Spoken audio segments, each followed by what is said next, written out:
is coming. This one will be long and dark.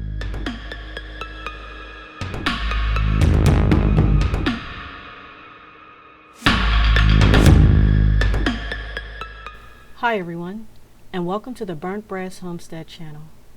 Winter is coming. Are you ready? This winter is predicted to be a brutal one, globally. You have Russia threatening to let Germany freeze. Here in America, people are struggling to pay their bills, credit cards are being maxed out, unemployment is high, and utility companies are warning their customers of higher than usual electric and gas prices this coming fall and winter. That's not good, considering people were already struggling to pay their electric bills and their gas bill, and some saw as much as a 50% increase. I typically purchase my heating oil in bulk, and 2 years ago I paid less than $1,200. Today, if I were to bulk order 660 gallons of oil heat, it will cost me $2,770. In this video, I provide some suggestions based off my past experiences living through the winter season here in the Northeast. The temperatures where I live can dip to single digits from time to time, but on average, the winter is about 24 degrees Fahrenheit, negative 4.4 degrees Celsius, with the lowest temperature recorded in winter being negative 17 degrees Fahrenheit, which is negative 27 degrees Celsius. First thing you want to do is make your house more efficient by retaining heat without spending a lot of money to replace doors and windows, thereby also reducing your heating costs. Place plastic on your windows if they are drafty. A pack of 3 cost about $4. Place a towel on the base of the doorways for the same reason. In addition to that, replace the weather strip around your door to get a better seal. They start to wear out after a few years and no longer keep drafts out. Close the doors to the rooms that you do not use and do not heat those rooms. Place towels under the doors to stop drafts, as these rooms will now be colder.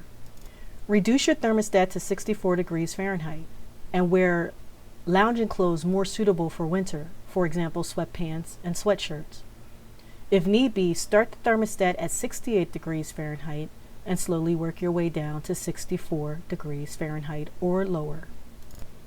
If you are unable to control the heat in individual rooms in your home, consider an electric heater and heat the room where the family will spend most of their time, for example, the living room or the dining room. These electric heaters typically cost about $20.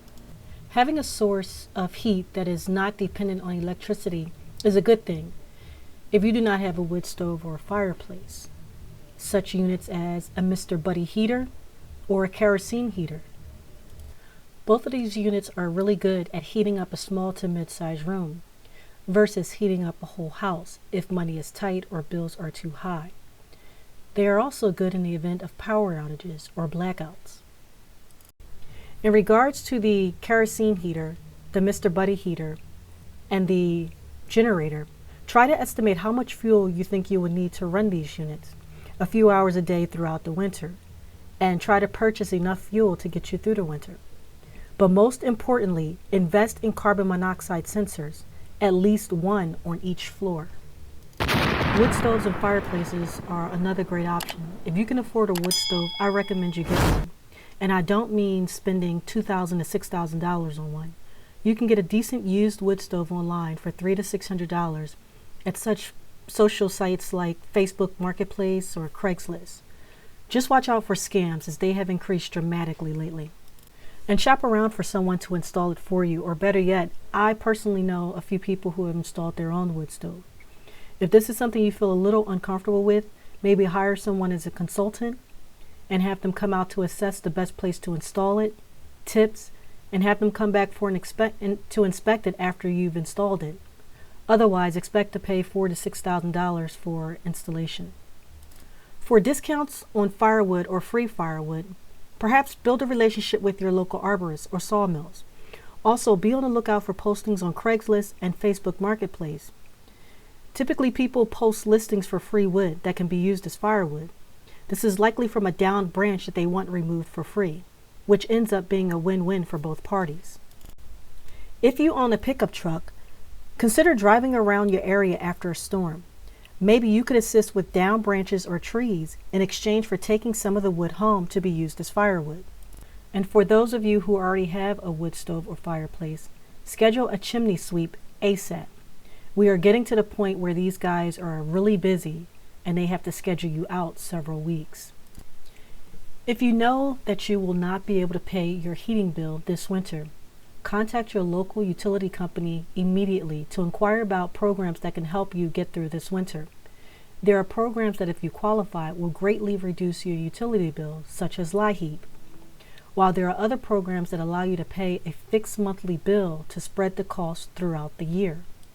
There are consumer laws, rules, and regulations that protect children, elderly, and the disabled from utility companies shutting off heat or power during the winter months. This is especially true when weather conditions are extreme enough to be life-threatening. Some states have a no shutoff clause from November through March. Others go by temperature, meaning utility companies cannot turn off or disconnect consumers if temperature is below 32 degrees Fahrenheit. The problem with that is hypothermia, which is the condition of the body losing heat faster than it can produce it, can start to occur above 40 degrees Fahrenheit. Each state differs, so do your own research. By the way, these laws were for disconnects. I did not see mention of re-enabling utility bills if they were previously shut off.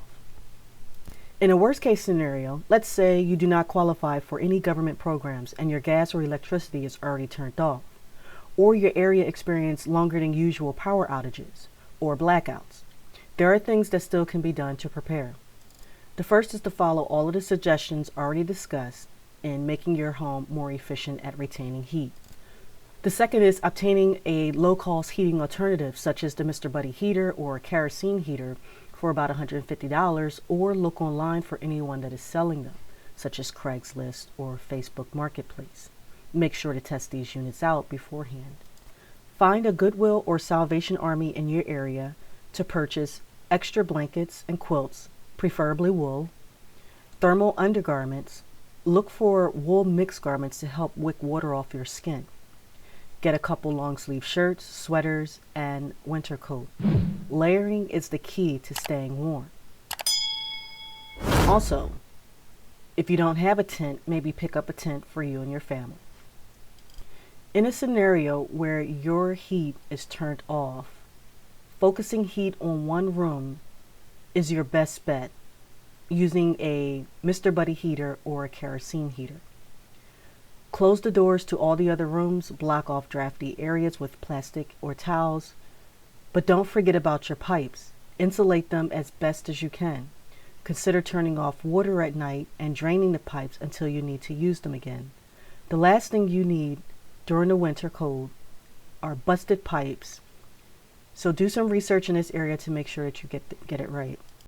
The tent comes in handy, especially at night. Having 2 or more people in a cozy tent should help to better retain heat in a confined space throughout the night.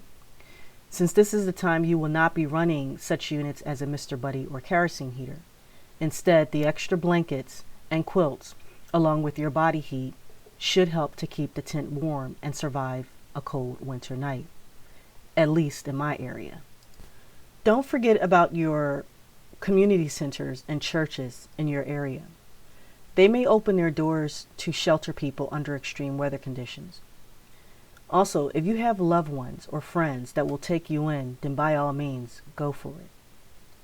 Needless to say, be good guests and do not wear out your welcome.